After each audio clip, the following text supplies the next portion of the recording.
Boa tarde. Já faz alguns dias que eu não gravo nada, um pouco a desorganização do tempo, algumas atividades que estão sendo gradativamente retomadas. Hoje, por exemplo, eu estou vestido assim porque eu fiz audiência por videoconferência. É, eu tenho estado, como vocês devem imaginar,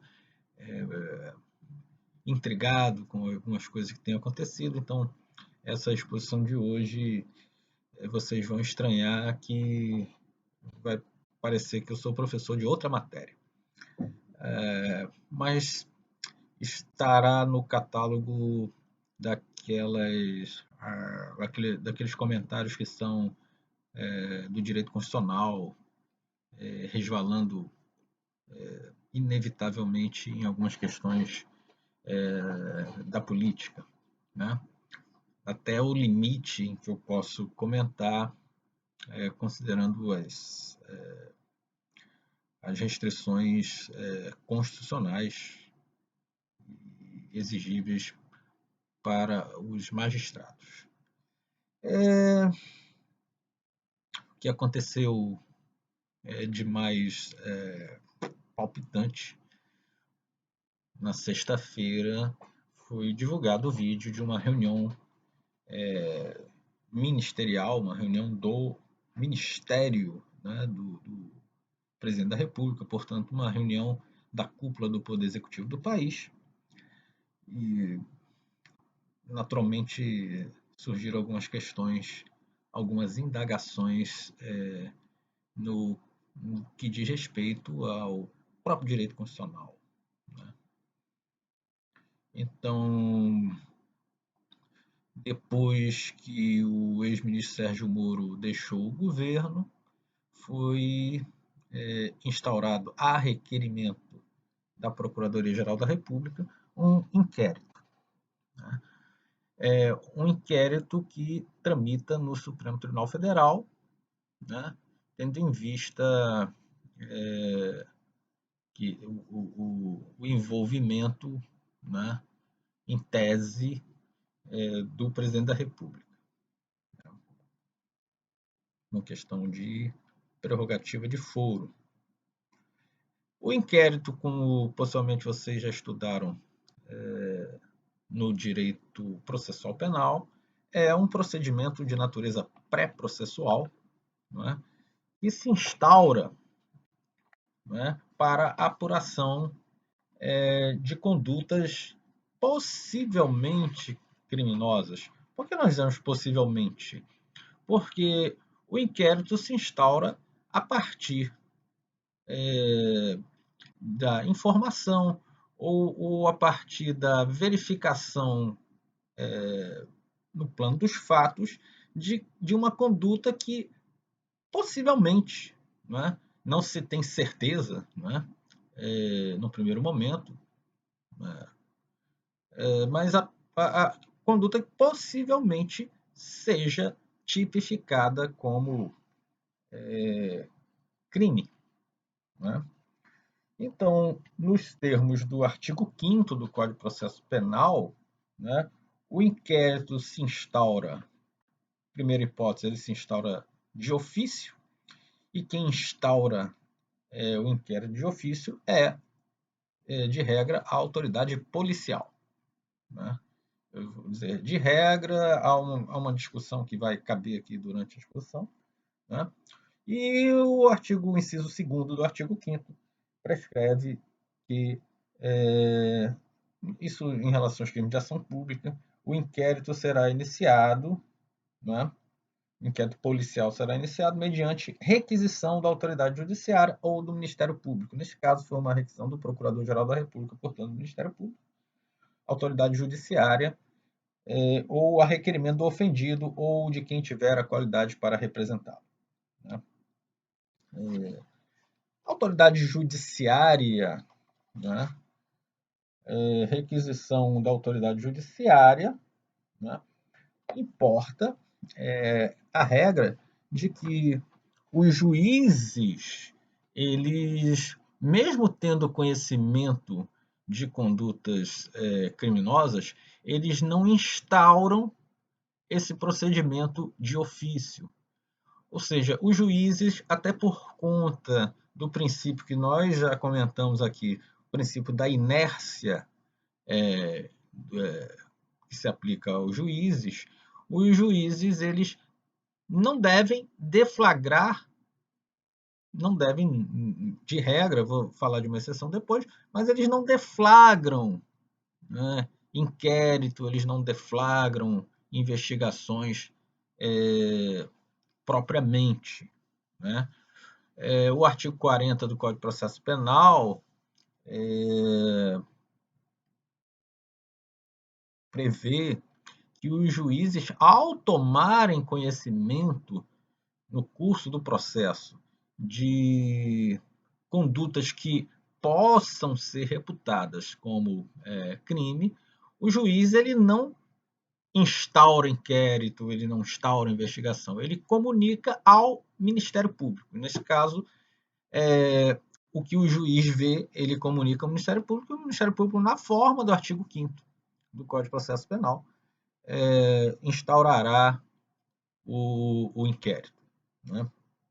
Isso é importante, é algo que eu tenho repetido até, tenho dito algumas vezes, que juízes não faz parte do mistério, não faz parte da missão dos juízes essa de combater o crime, de processar os criminosos. Os juízes têm de ficar em sua posição própria de poder judiciário, né, à espera das causas dos conflitos que a eles chegarão, né? Então, para esvaziar, eu insisto muito nisso, esvaziar essa crença, uma coisa que ficou mítica nos últimos anos, de que existiria o juiz herói ou o juiz vilão, né? O juiz que combate o crime, que combate a corrupção, o perseguidor dos corruptos.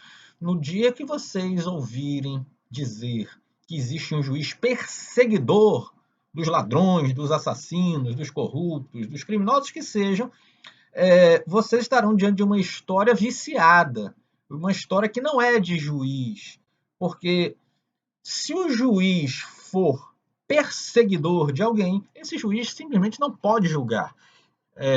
Já mencionamos aqui, esse juiz será um juiz suspeito, porque este é um viés de personalidade que não cabe aos juízes, né? Juízes não têm de ser perseguidores, né? O juiz criminal, já disse isso em aula, não é missão do juiz criminal prender bandidos, perseguir os ladrões, os homicidas e os corruptos. O juiz não tem que perseguir nada. O juiz tem de aplicar a lei ao caso concreto, tem de aplicar o direito ao caso concreto, e o papel do juiz é, na aplicação da lei, quando se tratar de ação penal, em havendo provas da materialidade, da autoria do crime que é imputado a determinada pessoa, né? Aplicar a lei penal, e no caso, aplicar a lei penal, se for condenar aquele réu a N anos e N meses de reclusão, né? Ou aplicar penas acessórias, né, previstas em lei, este é o papel do juiz, né? Assim como, se não houver provas da materialidade da autoria, né, na acusação contra determinado réu, o papel do juiz será, na forma do direito, absolver o réu. Então, o juiz não tem este compromisso de natureza policial, né?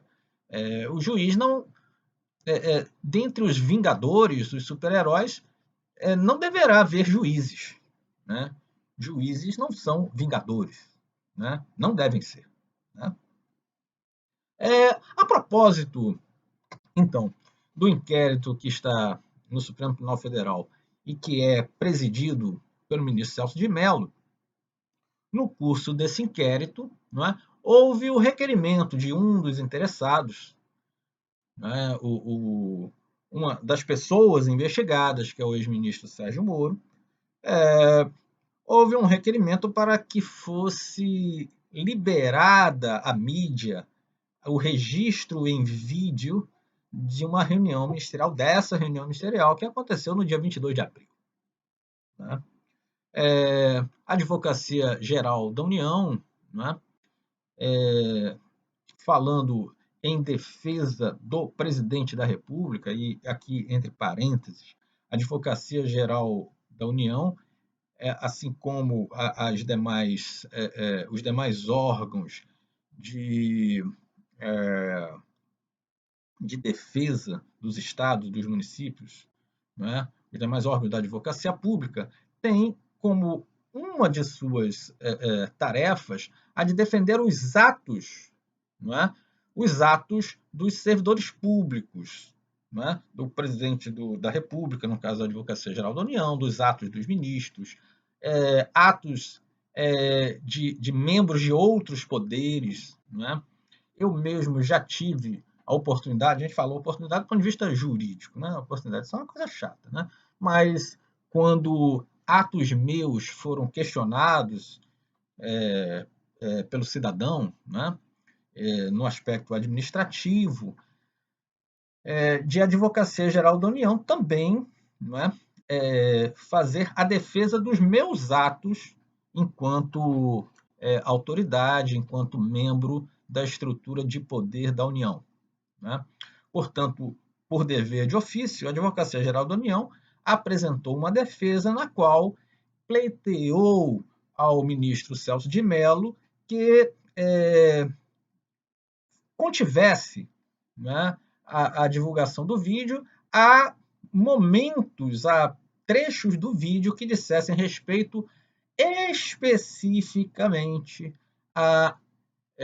às referências feitas pelo ex-ministro Sérgio Moro àquela alegada, né, pressão, aquela alegada interferência que teria o presidente da República adotado em relação a questões da Polícia Federal, que era um órgão vinculado ao Ministério da Justiça, clássico Ministério da Justiça, hoje também chamado Ministério da Justiça e Segurança Pública. Né? O que aconteceu foi que numa decisão que aconteceu na decisão da sexta-feira, pouco antes das 17 horas, horário de Brasília, o ministro Celso de Mello determinou a liberação ampla, né, do conteúdo desta gravação, deste vídeo, né, apenas restringindo pontos, né, que fizessem referência, menção a estados estrangeiros, né, o que, do ponto de vista prático, obviamente, para o processo adequado, talvez, o que decidiu o ministro Celso de Mello, mas, obviamente, os órgãos de imprensa já preencheram as lacunas, que são muito fáceis de preencher. Né? Quando o presidente e os demais participantes da reunião fizeram menção à Bolívia, ao Congo, né, ao Vietnã. Parece que foram esses os países citados, né? Parece. Né? Pois bem, e a discussão, então, se difundiu, né, na imprensa, entre a comunidade, no campo da política. Né? Mas eu queria destacar a vocês, né, por pertinência ao que nos interessa, alguns aspectos da decisão do ministro Celso de Mello que tocam aos próprios princípios constitucionais, né? Aos princípios constitucionais do processo. Né? Então, nós temos, no curso da decisão, que é uma decisão bastante rica do ponto de vista da fundamentação, né? nós temos vários aspectos dos princípios processuais, vários princípios processuais sendo citados e muito bem citados, né, na decisão. A primeira delas eu acabo metalinguisticamente citando, que é a própria fundamentação. O artigo 93, inciso 9 da Constituição, já bastante comentado por mim, prescreve que todas as decisões judiciais deverão ser públicas e fundamentadas, né? Então, esses dois princípios, eles são muito fortemente identificados na decisão do ministro Celso de Mello. Primeiro, a justificativa para a liberação da íntegra, não é? Da mídia, da íntegra do vídeo, a justificativa é preponderantemente a publicidade. Né?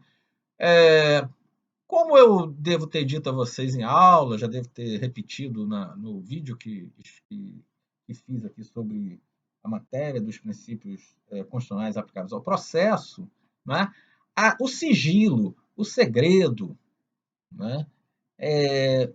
Ele é sempre excepcional, ele é a não regra do processo. A regra do processo é a publicidade. Hoje mesmo eu fiz uma audiência por videoconferência que foi gravada e, por princípio, o conteúdo desta audiência deve se fazer disponível para qualquer pessoa do povo, né? Porque não há nenhum fundamento para que uma audiência, por exemplo, da Justiça do Trabalho, seja secreta, né?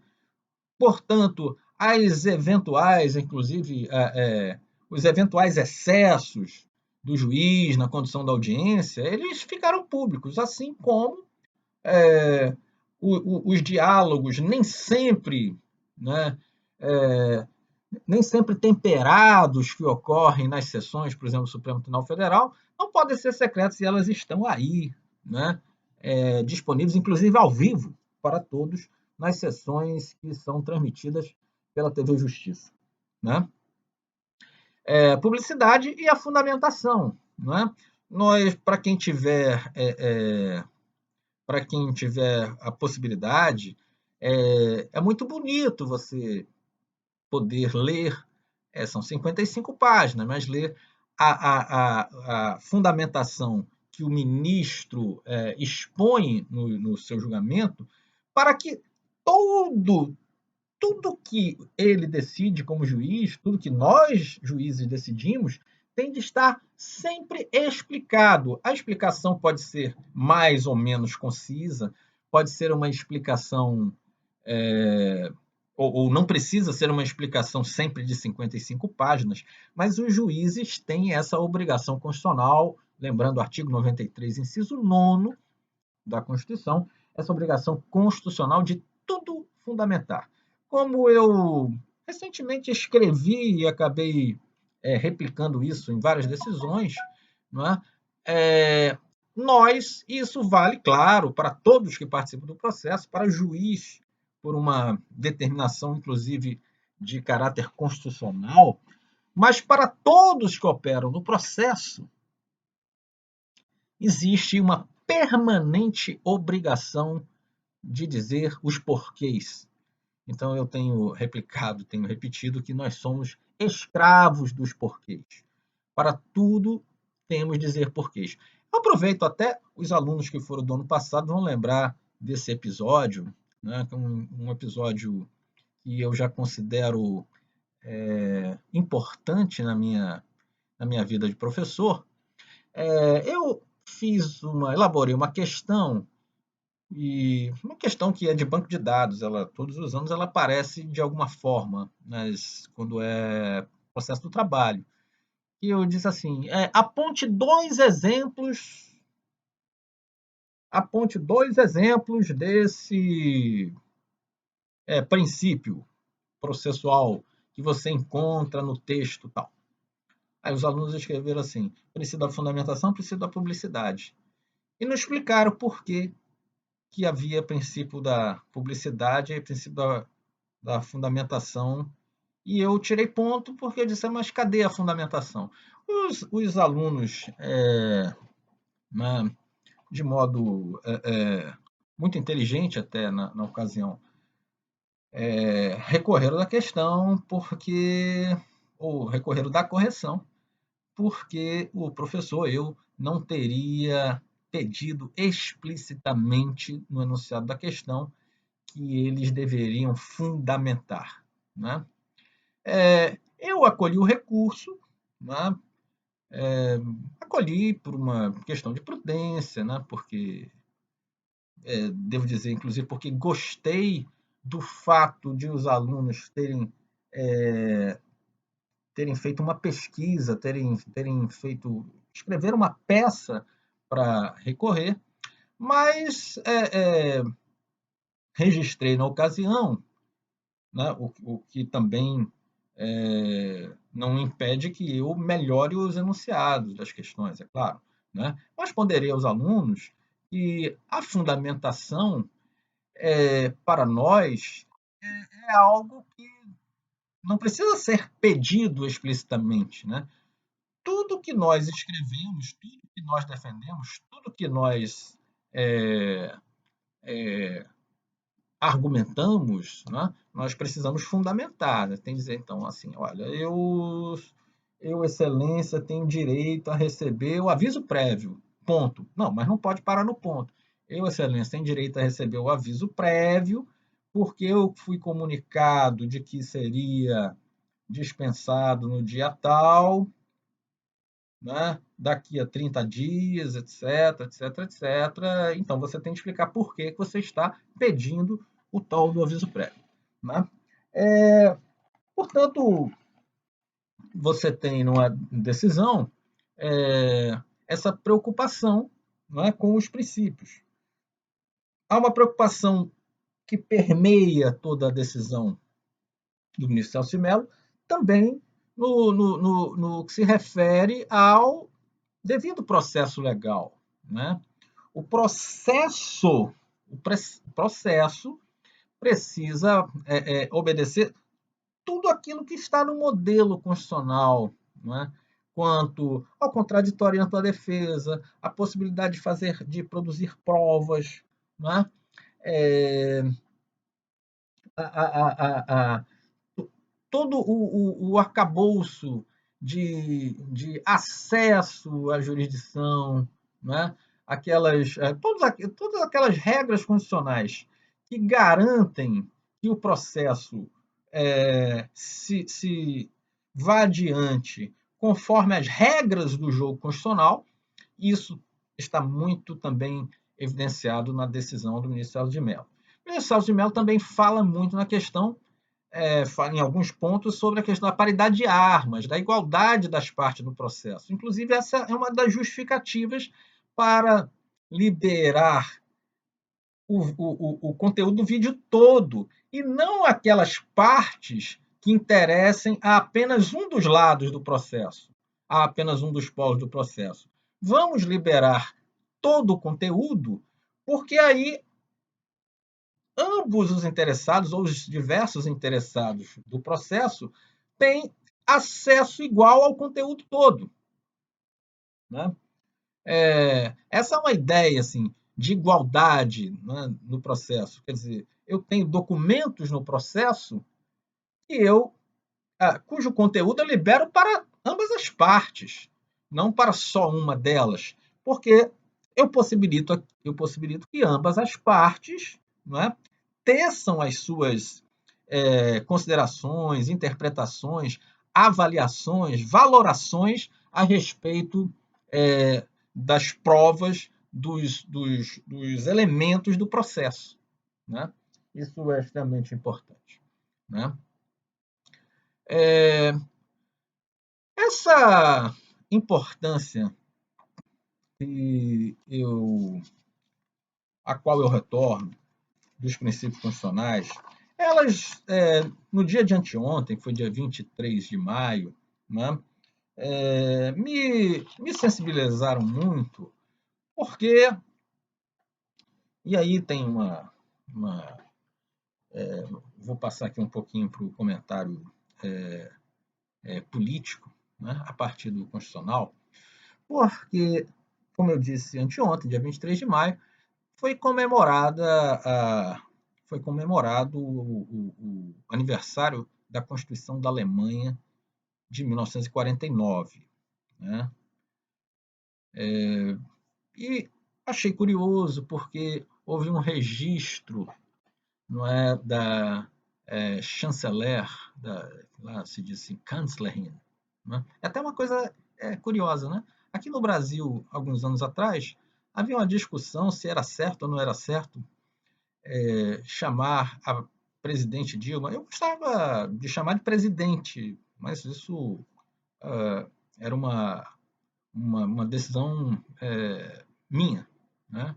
Não usar o presidenta, que do ponto de vista gramatical não tem nenhuma restrição.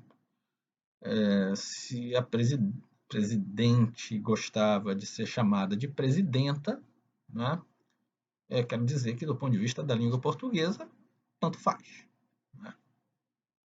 Havia uma, uma opção de natureza ideológica, política, em querer ser chamado de presidenta?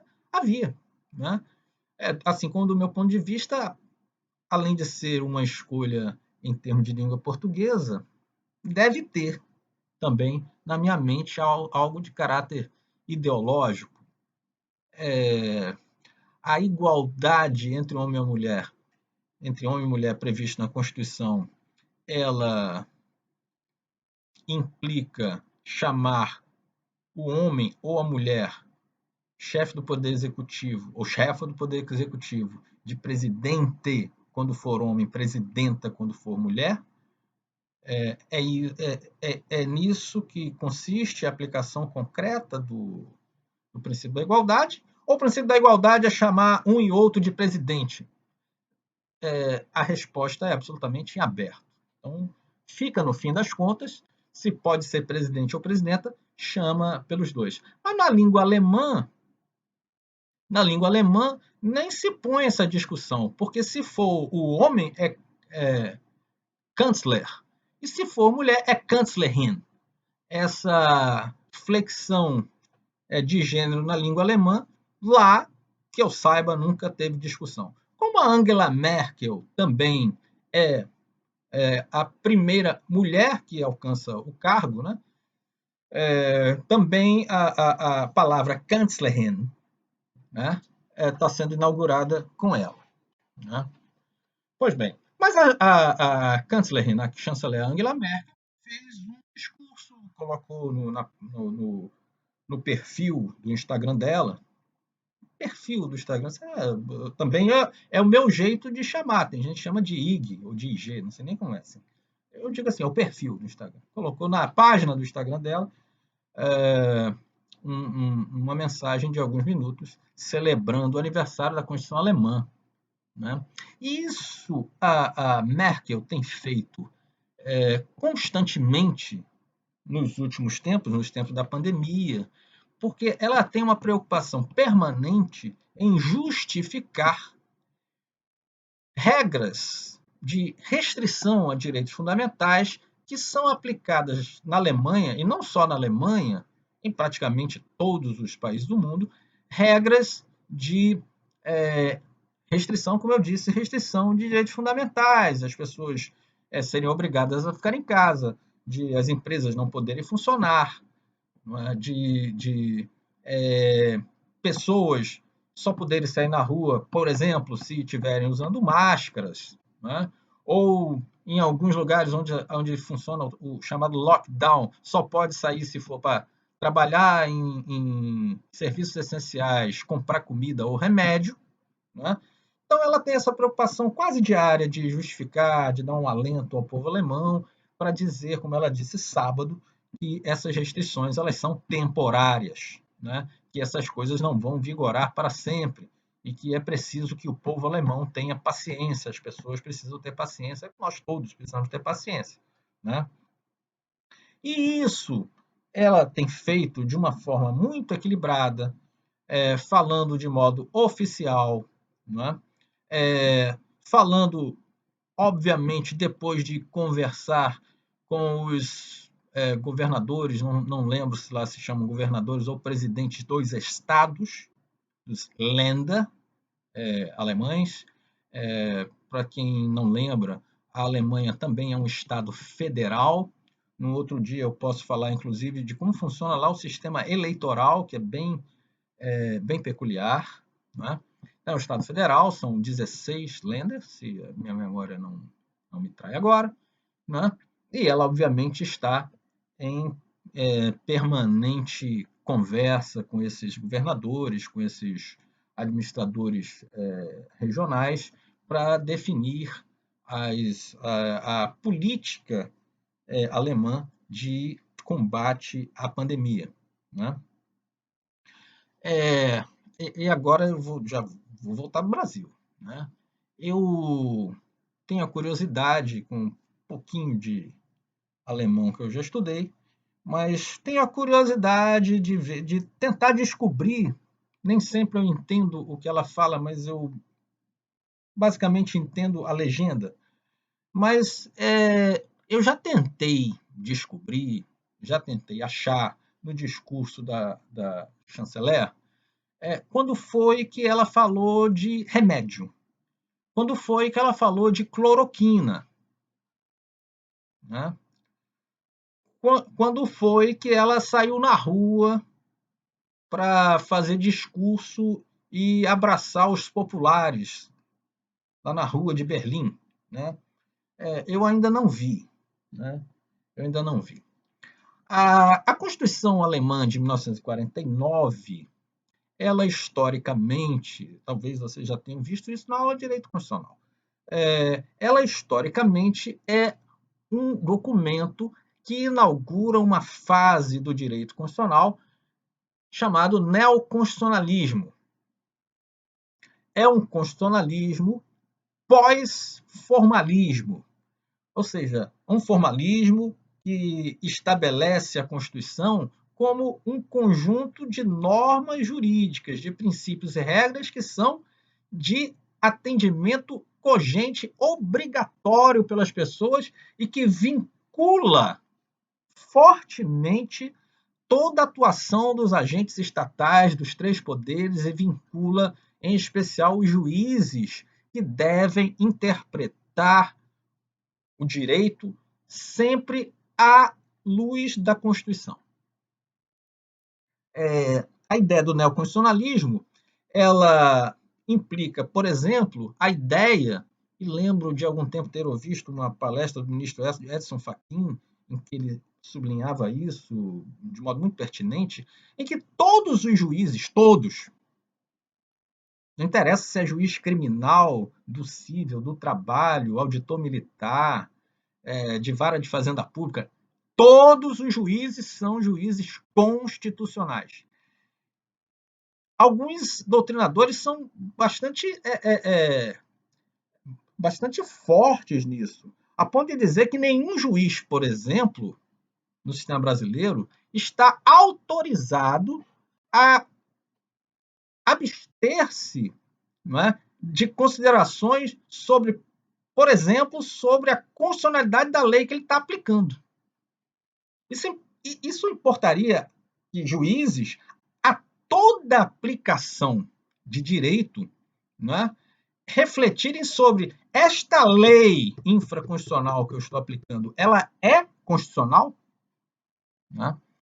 Essa é uma ideia que surge no período do neoconstitucionalismo, simbolicamente inaugurado pela Constituição Alemã de 1949, por razões históricas que eu passaria horas comentando aqui, porque é a Constituição da Alemanha que se forma pós Segunda Guerra Mundial, portanto, pós regime nazista, que era um regime instalado na Alemanha sobre uma concepção de deturpação de uma Constituição que era democrática, a Constituição de Weimar, de 1919, né? Portanto, uma Constituição que se constrói dogmaticamente sobre um país destruído e que se pretendia reconstruir, inclusive do ponto de vista das liberdades democráticas, né? Essa é uma Constituição que tem no artigo 1º, logo, a declaração de que nada é mais importante do que a dignidade da pessoa. Então, a dignidade da pessoa humana está no artigo 1º da Constituição da Alemanha. Ora, a Constituição brasileira de 1988, ela é um produto dessa história que começa em 1949, porque nós aqui também tivemos de enfrentar a tempestade, também nós tivemos de enfrentar a escuridão da ditadura, instalada em 1964, né, e perdurou por 2 décadas até que o poder voltasse à presidência civil, né? A Constituição de 88 também é historicamente reativa ao arbítrio. Também é uma Constituição que se constrói, inclusive nos seus excessos, sobre os alicerces, né, teóricos desse neoconstitucionalismo. Inegavelmente, a Constituição de 1988 também bebe da experiência portuguesa de ter de ter dado luz a uma Constituição em 1975, também ela reativa a um longo período de violação à democracia, né? Então, a nossa Constituição, ela necessariamente repele todo discurso que seja um discurso autoritário, que seja um discurso de saudosismo dirigido aos piores momentos da nossa história, como foi o momento em que nós tivemos uma ditadura que caçava mandatos, que torturava adversários políticos, que impedia a livre circulação das ideias, que censurava a arte. Censurava a arte, né? E é um momento absolutamente inconstitucional, ou são expressões de momento inconstitucional, que a gente tenha pessoas na rua, não é questão de livre manifestação das ideias, mas pessoas na rua que estão ameaçando invadir o Supremo Tribunal Federal. E aí eu chego na reunião. Quando você tem autoridades da República defendendo que ministros do Supremo Tribunal Federal sejam presos, ofensas pessoais aos ministros do Supremo Tribunal Federal.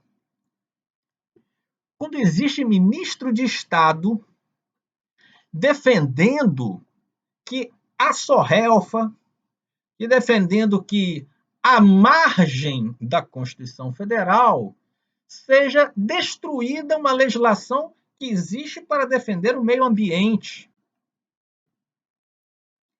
Ou quando ministro ou ministra de Estado aparece lá no vídeo defendendo, aliás, defendendo não, ainda pior, dizendo que vai pedir a prisão de governadores e prefeitos.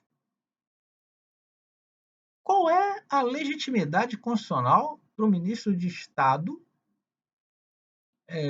pedir prisão? Eu estou com o Código de Processo Penal aqui do lado. Eu procurei realmente essa possibilidade do ministro de Estado pedir prisão de governador. Eu realmente não encontrei, né? Não encontrei. Inclusive, é uma ministra que supostamente é advogada e que estava reclamando que algumas pessoas tinham sido presas, tinham sido detidas sem mandato de prisão. Ela falou. Né? Mas não, mas eu quero encerrar esse comentário sem ir a muitos detalhes, só para deixar uma reflexão. Essa reunião do vídeo que foi divulgada na sexta-feira era uma reunião que aconteceu no dia 22 de abril. Dia 22 de abril a gente já estava no meio da pandemia. Milhares de casos, milhares de mortos. Eu tenho feito o seguinte teste com as pessoas. Se eu convocar uma reunião, claro, por videoconferência, com a minha equipe de trabalho, ou se hoje juízes do meu tribunal se reunirem para discutir os assuntos que precisamos discutir.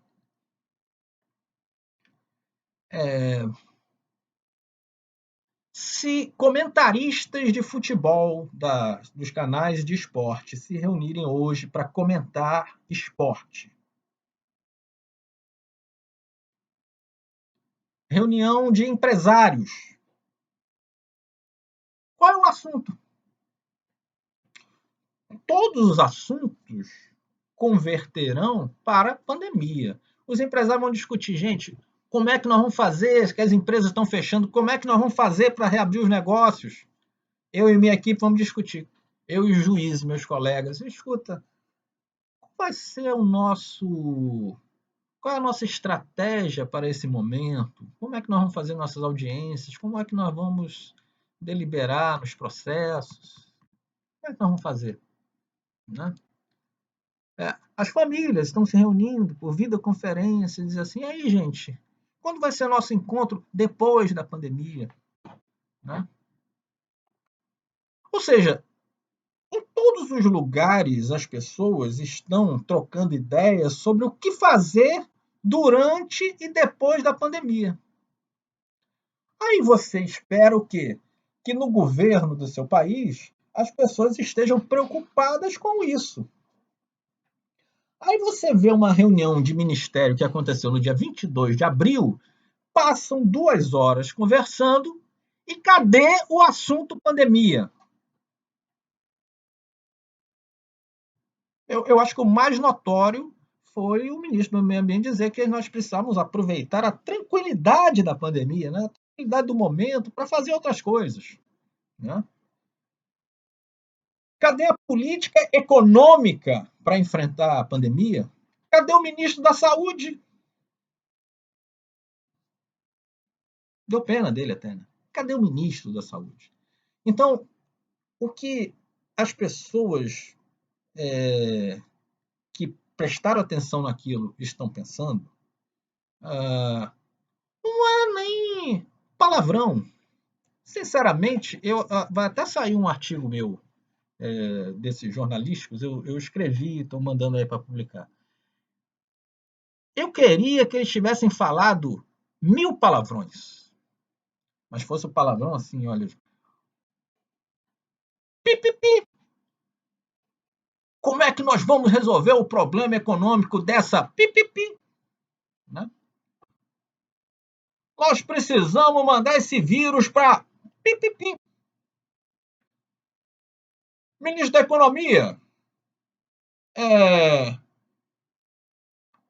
cadê o apoio às empresas? Pipipi. Né? Eu ficaria tremendamente satisfeito. Ia dizer assim, inclusive, pô, o pessoal está mesmo com raiva, precisando resolver o problema, é aquela gana. Né?